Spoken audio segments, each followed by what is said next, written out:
Y esto lo habíamos informado, la Corte Suprema rechazó 6 recursos de protección en contra del megaproyecto Hydro Aysén y las reacciones no se hicieron esperar. Distintas organizaciones sociales anunciaron que retomarán las movilizaciones para impedir la construcción de las centrales. Para conocer la postura de Hydro Aysén tomamos contacto, está con nosotros su gerente legal Camilo Charme. Camilo, bienvenido. Buenas tardes, gracias. Bueno, lo primero, ¿cuál es su parecer a través de esta resolución, ¿no es cierto?, de la Corte Suprema que confirma el rechazo a los recursos de protección contra el proyecto? Claro, bueno, la verdad es que nosotros estamos muy tranquilos con la decisión de la Corte Suprema, toda vez que esta es la decisión final en el sector de los tribunales de justicia chilenos sobre la evaluación ambiental de nuestros proyectos, ya ha confirmado claramente que nuestro proyecto está dentro de la legalidad chilena, que es medioambientalmente compatible, que no ha habido ninguna irregularidad y que por lo tanto nuestra resolución de calificación ambiental está plenamente vigente y operativa. Pero esta instancia legal es una de muchas, porque obviamente se está hablando sobre la evaluación de impacto ambiental que tenían las represas. Todavía no se habla de la evaluación de impacto ambiental que puede tener todo este tendido eléctrico.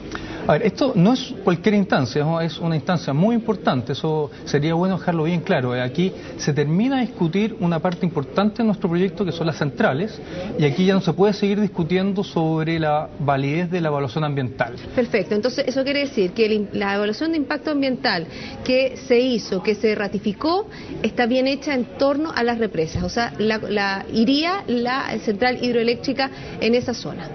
Exacto, es medioambientalmente compatible, perfecto, está adecuada a la normativa y se podría realizar los trabajos en relación a las centrales. Y eso efectivamente a nosotros nos deja bastante conforme.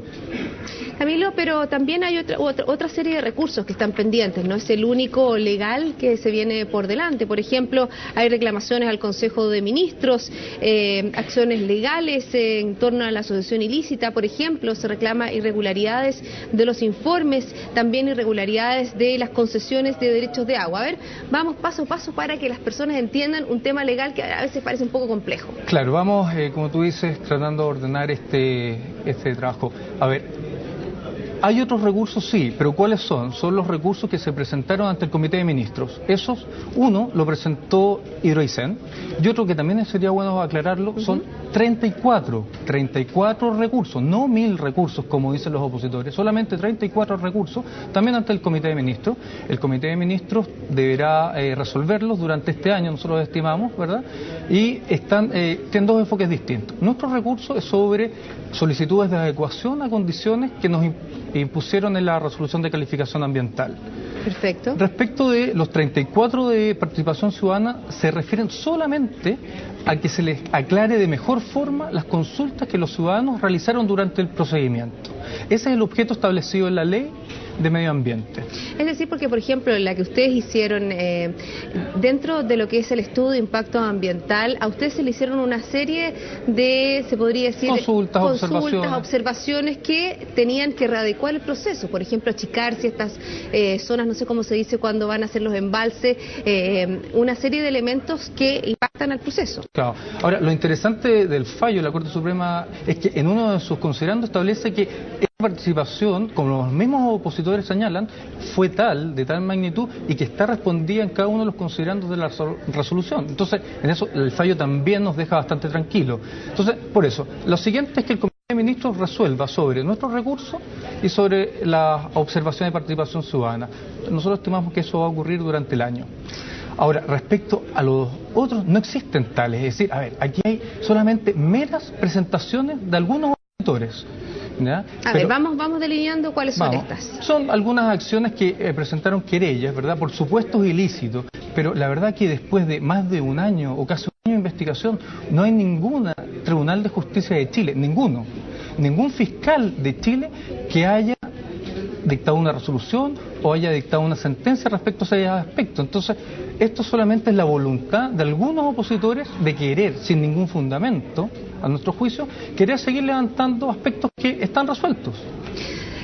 Señor Charme, otro de los elementos que ha salido hoy día a la luz luego, ¿no es cierto?, de este fallo de la Corte Suprema, tiene que ver con uno de los jueces que en el fondo votó, ¿no es cierto?, a favor de que confirma, ¿no es cierto?, este rechazo, porque fueron 3 contra 2. Claro. Y uno de ellos, el juez, el ministro Pedro Pierri, ministro de la Corte Suprema, ¿no es cierto?, que vota a favor, ¿no es cierto?, del rechazo del recurso de protección, esto empezó a través de Twitter, se dio cuenta que tenía 109.000 acciones de Endesa por 96 millones de pesos. ¿Cómo ve usted que un ministro que tiene acciones dentro de una de las empresas interesadas en este proyecto esté votando? Claro. A ver, mira, la verdad que nosotros no nos podemos referir respecto al ministro en particular. Lo que sí te puedo decir es lo que dice la ley. Es decir, la ley, nuestra ley, el Código de Reglas de Tribunales, resuelve eso y dice que un ministro puede resolver una causa de una sociedad en la cual tenga acciones con tal de que esa sea una sociedad anónima abierta. Endesa es una sociedad anónima abierta. Eso es el primer aspecto que hay que mencionar. El segundo aspecto es que los opositores sabían de este hecho, era un hecho público notorio toda vez que está dentro de la aclaración de renta del ministro. Y ellos estaban en la obligación, si consideraban que esto podía ser obstáculo para una ecuánime resolución, hacerlo ver al inicio del procedimiento. Entonces llama la atención que, sabiendo de este hecho, solamente lo hagan conocer en este momento. Es decir, ¿usted considera que ellos estaban confiados en que iban a ganar ese fallo? Es que un juez debería ser ecuánime tanto si falla a favor o falla en contra, no solamente si falla a favor. Por lo tanto, si ellos consideraron que el ministro Pierri no reunía las condiciones de inhabilidad, de ecuanimidad suficientes, lo vieron haber hecho ver. Ahora, la ley establece que no es una condición para que él se haya inhabilitado.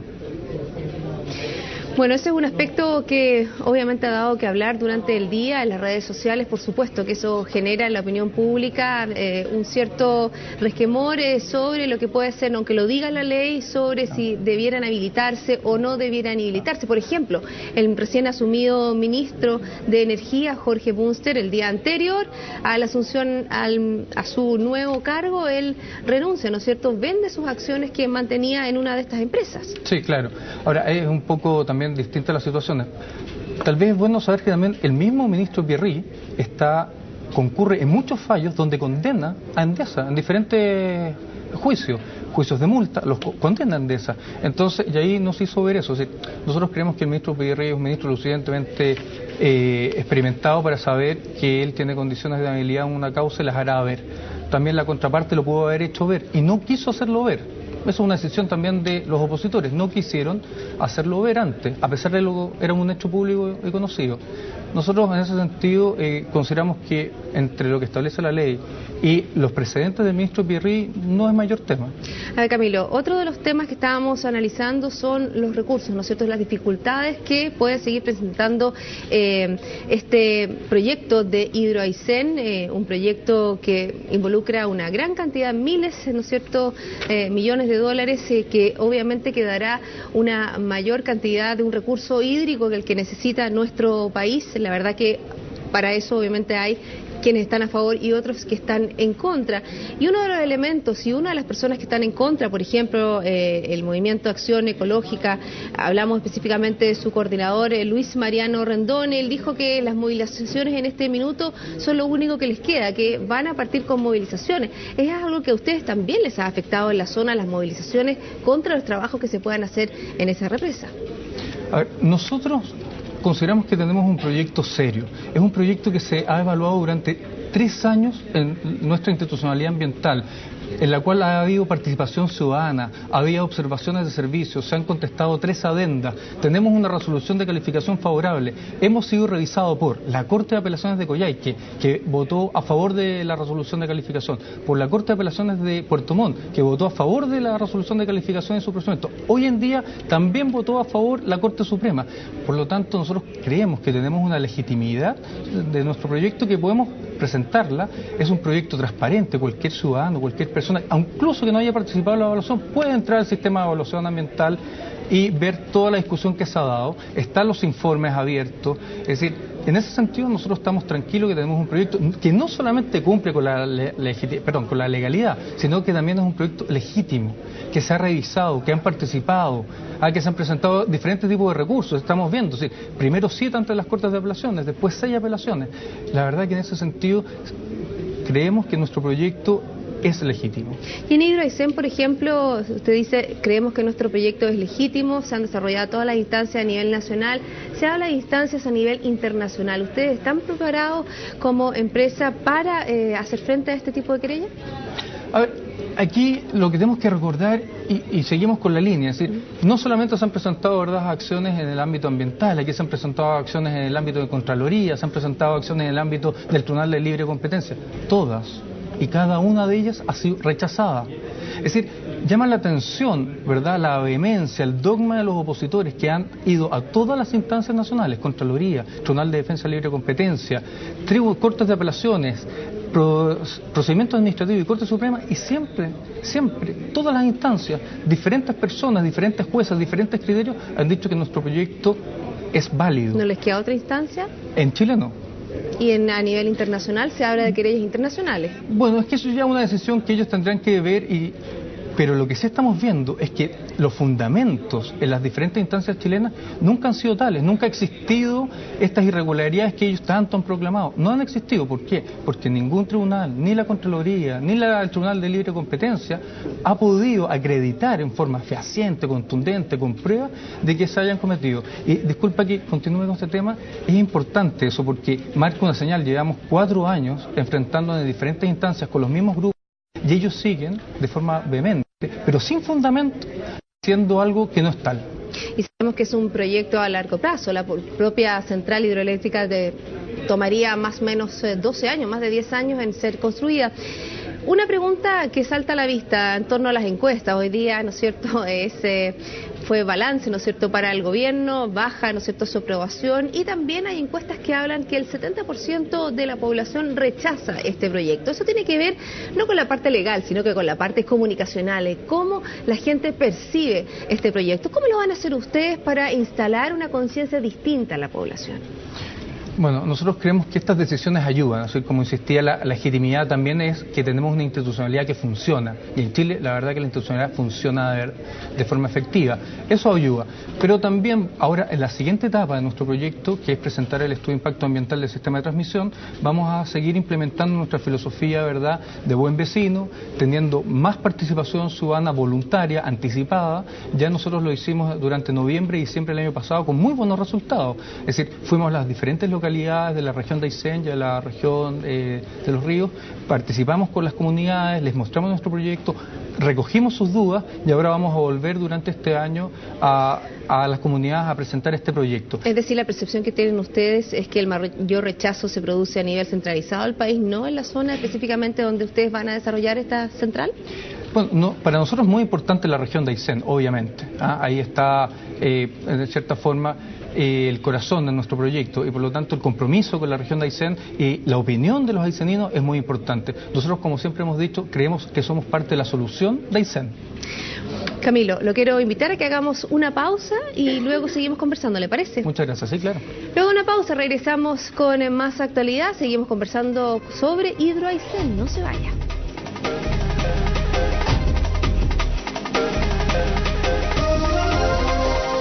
Regresamos aquí a Primera Edición, estamos conversando con Camilo Charme, él es el gerente legal de Hydro Aysén. Camilo, antes de irnos a la pausa estábamos hablando sobre las normas que ustedes han desarrollado, el trabajo que ustedes están haciendo con la comunidad. Cuando tenemos un conflicto de Aysén, que está ahí, que está complejo, que poco a poco se está logrando desarrollar, ¿cómo ustedes pueden contribuir, por ejemplo, a lograr un mayor apoyo, una mayor comunicación entre la comunidad? Bueno, en una parte es con lo que te señalaba, con este trabajo más transversal, horizontal, con este trabajo más transparente, de mostrar el proyecto antes de que se presente al sistema de evaluación de impacto ambiental, recogiendo las opiniones de las regiones, de los ciudadanos de las regiones de Aysén, y con eso vamos, es decir, seguimos, porque el proyecto en verdad está instalado en la región. No hay que hablar de que vamos a instalar un proyecto, el proyecto está instalado, la gente sabe que es Hydro Aysén, hay personas que tienen opiniones diversas, pero todo el mundo lo conoce. También tenemos apoyo, en la ciudad de Cochrane tenemos un apoyo muy importante donde se van a construir las centrales. Y eso es una parte. Después vamos a tener que seguir, cuando ya se termine de consolidar la resolución de calificación después del Comité de Ministros, vamos a tener que empezar a aplicar y ejecutar las condiciones, y esto también es una oportunidad, ¿verdad?, para que los ayseninos empiezan a trabajar con nosotros en cómo ejecutar estas medidas ambientales y sociales. Bueno, porque obviamente que ahí hay una generación de puestos de trabajo importante en todo lo que es la construcción de las distintas centrales. Claro, eso es una ¿Se va a privilegiar a los ayseninos? Claro, va a haber una política, ¿verdad?, laboral respecto a la región de Aysén, obviamente. Ya tenemos una política de capacitación, porque los proyectos no es que uno va por más mejor voluntad que tenga, sino que hay que capacitar a las personas, adecuarle a la realidad. Ahora, nosotros también tenemos que ver el contexto. Tú, como bien sabes, el contexto social es muy dinámico. Hoy, de las mesas de trabajo, vamos a tener que observar qué está pasando y queremos ser, insisto, queremos ser parte de esa solución, queremos ser parte de la solución que se está creando en Aysén, porque nosotros tenemos una vocación con Aysén. Hablemos de los pasos que vienen. ¿Sí? Hoy fue un día importante, ¿no es cierto?, para ustedes, están conformes, están tranquilos, pero hay muchos pasos. Tenemos, ¿no es cierto?, primero la evaluación, ¿no es cierto?, de impacto ambiental de toda la segunda parte del proyecto, que es cómo se conecta todo el tendido eléctrico. Claro. ¿Cómo va eso? ¿En qué etapa está? Bueno, nosotros estamos trabajando en preparar nuestro estudio de impacto ambiental, el cual debe ser sometido, ¿verdad?, como estudio, y también esto tal vez valga la pena aclarar. Estudio de impacto ambiental es el instrumento de mayor exigencia y rigor que establece el sistema de evaluación chileno. Nosotros vamos a someter a través de un estudio.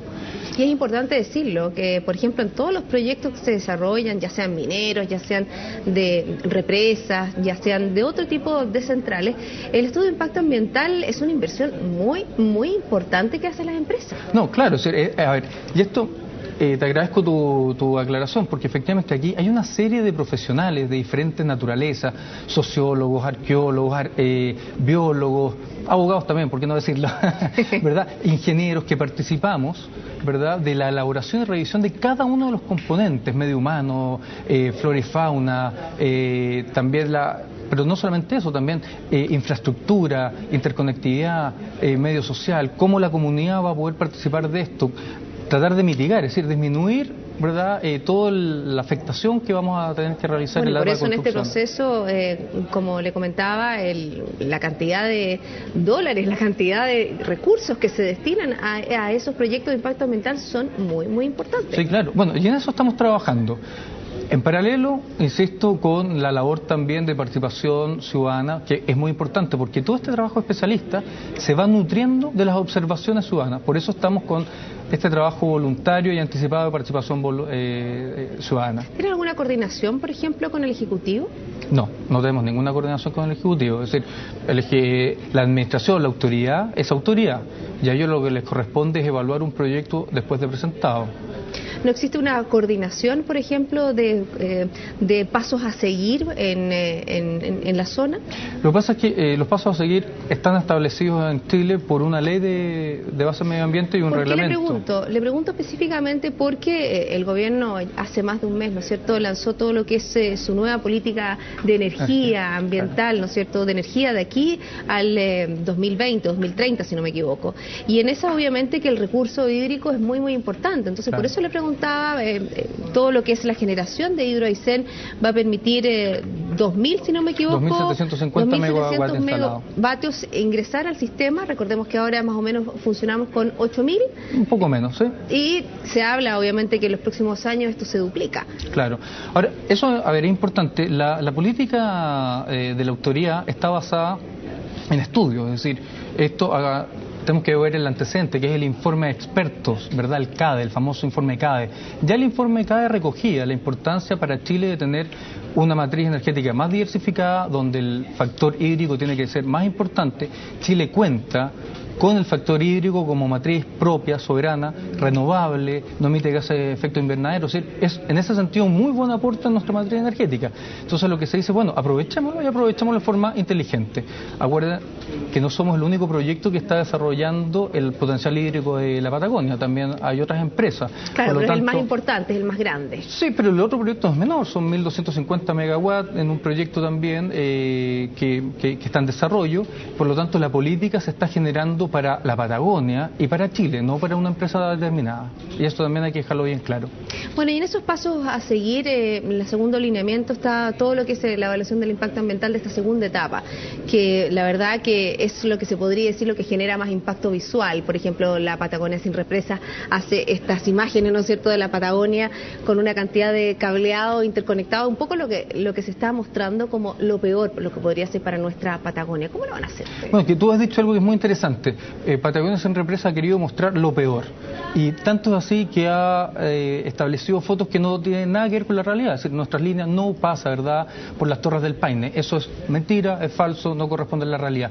Pero ellos, en su línea, no han, ¿verdad?, evitado hacer incluso esos instrumentos. Ahora, respecto de nuestra línea, va a considerar esos elementos. Obviamente va a considerar elemento paisaje, elemento turístico, y vamos a tener que ponderarlo junto con también la protección del bosque nativo, con la protección de comunidades. Es decir, estos son sistemas complejos, ¿ah? Ningún elemento en sí vale por sí mismo más que el otro. Entonces hay que ponderar y hay que hacer un juego de ponderación de cómo vamos a ir avanzando en cada sector.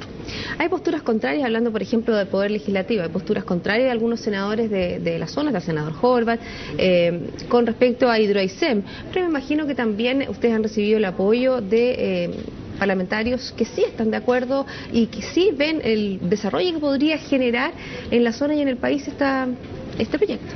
A ver, insisto, las políticas públicas que se han fijado, los apoyos, van más allá de nuestro proyecto. Es decir, nosotros estamos en una zona que tiene un potencial hídrico muy importante para Chile y eso va a permitir que Chile tenga mejores condiciones de energía, de competitividad. No olvidemos que en Europa y en Estados Unidos se están discutiendo para aranceles medioambientales por la producción de carbono. Este es un proyecto que aportaría a disminuir ese riesgo. Y el informe CAE, la verdad, que es un informe de expertos, y no hay que olvidar que es un informe de expertos, pero que además es transversal. Ahí participaron gente que incluso fue ministros en los gobiernos de las administraciones anteriores, y todos concluyen, ¿verdad?, que ese potencial hay que usarlo de forma inteligente. Nosotros somos parte de esa solución. Bueno, ustedes están dentro de una etapa importante del proceso, al tener, ¿no es cierto?, este voto favorable. ¿Cuánto ustedes proyectan en poder materializar la inversión? Porque me imagino que hay ciertos recursos y obviamente que este fallo actual ustedes empiezan a pensar un poco cuándo van a poder materializar, como claro, toda empresa. Claro, obviamente las señales de inversión son importantes para cualquier empresa, no solamente para Hidroaicén. Ahora, nosotros lo que estamos viendo, bueno, estamos trabajando, estamos avanzando. Obtuvimos en un año, ya tenemos resolución de calificación ambiental, lo cual es bueno. Tenemos la sentencia de la Corte Suprema que reconoce todo este trabajo bien hecho, lo cual también es bueno. Es decir, seguimos avanzando. El siguiente paso es presentar el estudio de impacto ambiental durante este año. Nosotros consideramos que un plazo razonable de evaluación serían 2 años, alrededor de 2 años para el estudio, ¿verdad? 2013-2014, y ahí, al tener una resolución de calificación ambiental, ya estaríamos con condiciones suficientes para que los accionistas, que son ellos los que toman la decisión de inversión, tengan condiciones para poder ya tomar la decisión de la orden de proceder para el proyecto. Una pregunta con respecto, ¿no es cierto?, a las empresas que están detrás de lo que es Hidroaicén. Estamos hablando de empresas también de fondos españoles, ¿no es cierto?, muy importante. ¿Qué pasa con la crisis económica global y específicamente lo que está pasando en España? ¿Afecta ese tipo de inversión? Es decir, nosotros lo que vemos es que nuestros accionistas, ¿verdad? Yo no soy vocero de los accionistas, pero nuestros accionistas, un hecho público y notorio, todos lo conocemos, son 2 empresas que tienen una vocación permanente por el desarrollo energético chileno. Es decir, ellos no son aquí lo que podría decirse un capital golondrina que viene y se va. No, ellos tienen una vocación, han permanecido en crisis económica en Chile, siguen apostando por el sector y nosotros consideramos que esa vocación va a seguir plenamente vigente en el proyecto de Hidroaicén. Camilo, queremos agradecer que haya estado con nosotros aquí en CNN Chile, hablando, abriendo un poco el abanico de posibilidades, las alternativas y la postura de Hidroaicén. Que esté muy bien. Muchas gracias. Nosotros hacemos una pequeña pausa y ya regresamos con más informaciones.